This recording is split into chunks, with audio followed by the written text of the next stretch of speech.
Okay, so welcome back and let's move on to one topic more. We're about to finish level A2. Okay, we have only two topics more. This is the first one, Particula Apassivante SE, and the last topic of this level A2 are the past participles. Okay, but let's spend some time now with this topic, Particula Apassivante SE. This is a topic that I think you have to know that once again. Um, you're not going to use this every day. You're not going to use this every day. This is part of A2 content. It's part of the A2 curriculum. That's why I'm here teaching you.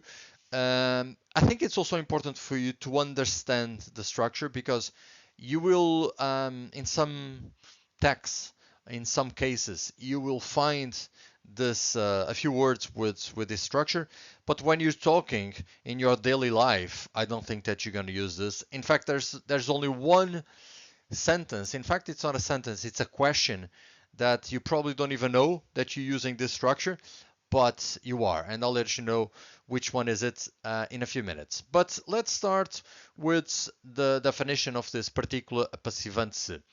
So it is used when the subject of the action is undefined or irrelevant.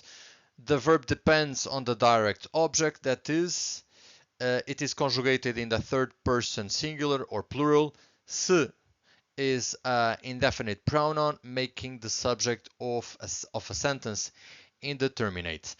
So this description is brilliant, but I know that it doesn't clarify much. So we definitely need examples to make sure that you understand this structure here. So let's see the first one. Em Portugal comem-se muitos doces. So this se that you can see here, it's what we call the partícula apassivante se. So it's this pronoun here that it is in indefinite pronoun. So maybe you're asking yourself, okay, but this em Portugal comem-se, comem-se, I think this is a reflexive verb. No, it's not a reflexive verb. This s that you can see here represents people in general. It's not about me, it's not about you, it's about people in general. So what's the right translation for this sentence? In Portugal, one eats many sweets, okay? I don't think that you will say this anymore in English. I think this is a bit old-fashioned,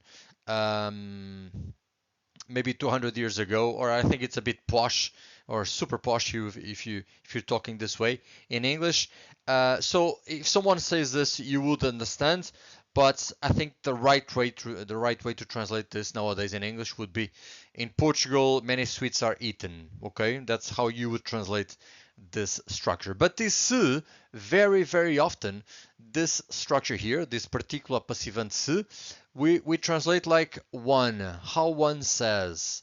However, as I said before, I don't think that in English people use this one anymore, or at least often.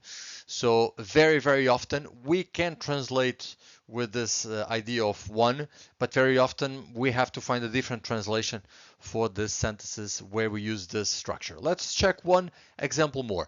Bebeu-se todo o chá. So it's like a translation. One drunk all the tea. One drunk all the tea. I don't think that you say this anymore. I think you would just say all the tea was drunk. That's probably the best translation. Number three, this word you see it all the time, right? You're walking and you can see this, vende-se or vendem-se, singular or plural, depends. So again, in this case, I think the only translation that I find for this is like apartments for sale. I don't think there is a better translation for this example that we have here. Number four, fazem-se algumas sandes e compra-se bolo. So some sandwiches, or one makes some sandwiches and one buys a pastry or a cake. That's the translation, but again, sounds a bit strange when we translate word by word. And then, as I said to you, this is the sentence, the number five, that you use every day when you're speaking Portuguese. At least my students, they use this with me. When you want to say, how do we say this? How do we say that? And in Portuguese, the translation is como se diz. So como se diz, literally, you're saying how one says this, how one says this. But the normal translation would be like, how do I say, right? Or how do we say? But literally, when you're saying como se diz, you're saying how one says this or that. Okay? Once again, you will see this. You'll see this structure. Vendem-se, aluga-se, alugam-se. But you're not going to use this very often. One information more, almost forgot. As you can see here, it says that it is conjugated in the third person of the singular or plural. Example number one, em Portugal, comem-se. Comem-se, it's the third person of the plural. Number two, bebeu-se. Bebeu-se, it's the third person of the singular. Vendem-se. Vendem-se, it's plural again. Fazem-se, plural again. Compra-se. Compra-se, it's singular again. So how do you decide? How are you going to decide if you're going to use the singular or the plural?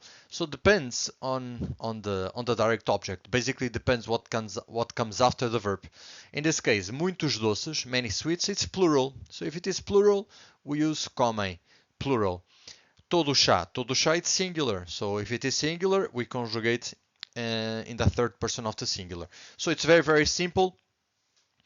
And we use this structure sometimes in present tense, sometimes in past tense, simple past, pretérito imperfeito, loads of different tenses. So this is not something that belongs to present or to past. No, you'll find this in many cases, sometimes in present tense, sometimes it's future tense, sometimes it's in past tense. It really depends. Okay, I hope you have enjoyed. Thank you for watching. I'll see you shortly.